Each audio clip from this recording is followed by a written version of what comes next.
손자를 태우고 가던 중에 급발진 의심사고로 12살 난 손자를 잃은 70대 할머니.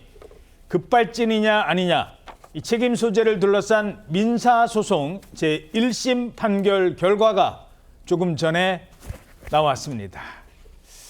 자, 그런데 사건 발생 3년 만에 판결이 나왔는데 어떻게 나왔습니까? 네, 재판부는요, 사고 원인이 차량 결함이 아닌 운전자의 조작 실수일 가능성이 높다라고 판단을 했습니다. 춘천지법 강릉지원은요, 오늘 오후 1시 반에 1심 선고 공판을 열고요. 이도현 군 유족이 자동차 제조사 KG 모빌리티를 상대로 낸 9억 2천만 원 규모의 손해배상 청구를 모두 기각했습니다.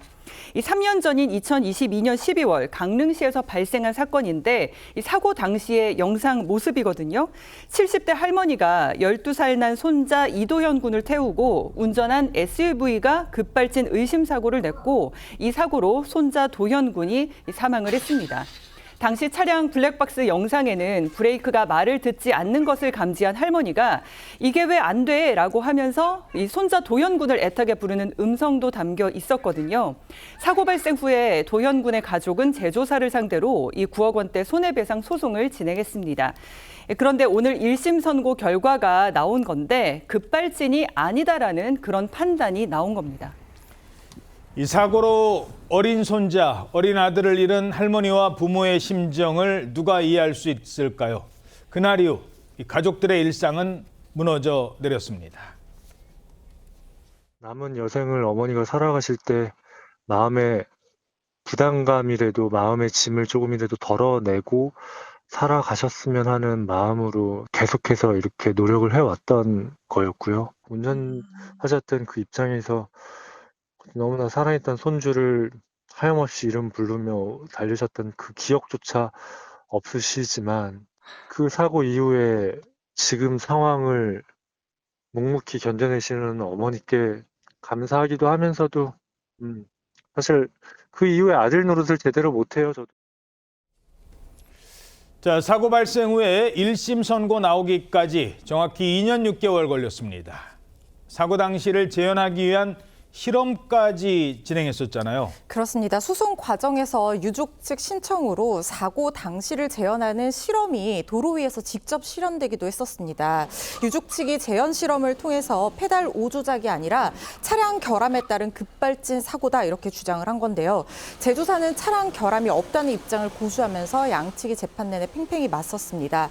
페달을 오조작했느냐 이 여부는 이 사건의 가장 큰 쟁점 중에 하나였는데 국과수는 기계적 결함은 없고 페달 오조작 가능성이 있다는 감정 결과를 내놓기도 했습니다. 재판 과정에서 사고 기록 장치 감정부터 블랙박스 영상 음향 분석 감정 등 진실 규명을 위한 여러 감정과 전자 제어 장치 전문가들의 법정 증언까지 이루어졌었는데요. 결과적으로 오늘 재판부는 국과수의 감정 결과를 받아들인 셈입니다.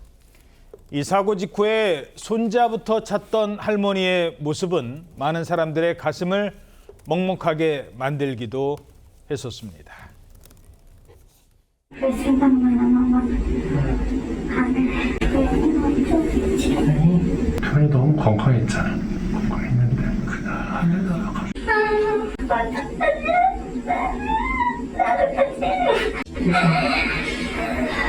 나도 많이 힘들지만 이겨내려고 노력하고 있고 엄마 잘못이 아니니까. 엄마 잘못이 아니고 차에 문제가 있어서 작동이 안 돼서 그랬던 거지.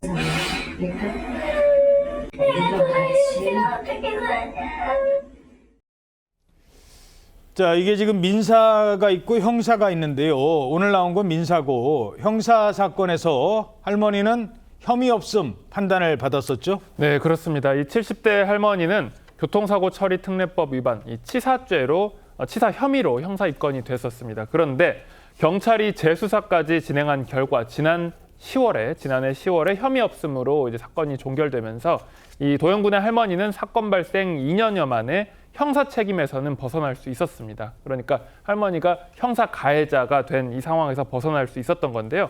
할머니가 수사기관에서 혐의 없음 판단을 받은 지 7달 만에 책임 소재를 가리는 손해배상 청구 소송. 이건 이제 민사입니다. 형사가 아닌 이 민사에서는 오늘 패소를 한 것입니다. 형사상으로는 혐의 없음 판단을 받았지만 민사에서는 패소였다.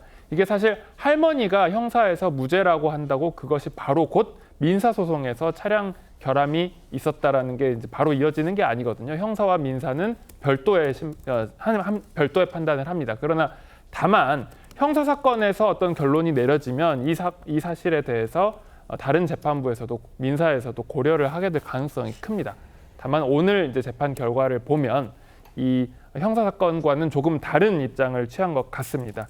여기에 대해서 이제 할머니가 형사상 가해자로 처벌을 받을 정도로 유죄가 있느냐에 대해서는 형사에서는 훨씬 더 엄격한 증명을 요구하기 때문에 무죄가 나왔을 것으로 보이고 제조사의 책임을 물을 정도의 인과관계가 있느냐에 대해서는 민사 재판부에서는 조금 더 보수적으로 판단한 것이 아닌가라고 생각합니다. 예.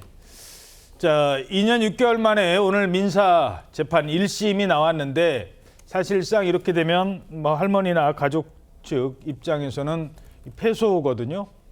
자, 유족 측이 앞으로 어떻게 할까요? 항소 의지를 앞서 드러내기도 했었죠. 네, 그렇습니다. 그리고 오늘 1심 선고 결과가 나온 뒤에 이 도연군의 아빠 이상훈 씨는요, 기자회견을 열고 입장을 밝혔습니다. 판결을 받아들일 수 없고 받아들이지 않을 것이다 라면서 즉시 항소할 것이라고 말을 했는데요. 그리고 도연이의 희생이 진실 위에 정의로 남을 수 있도록 끝까지 싸우겠다. 그리고 제조물 체계법에 있어서 이제 소비자에게 입증 책임을 전가하고 있는데 이 법이 바뀔 수 있도록 싸우겠다라고 덧붙이기도 했습니다.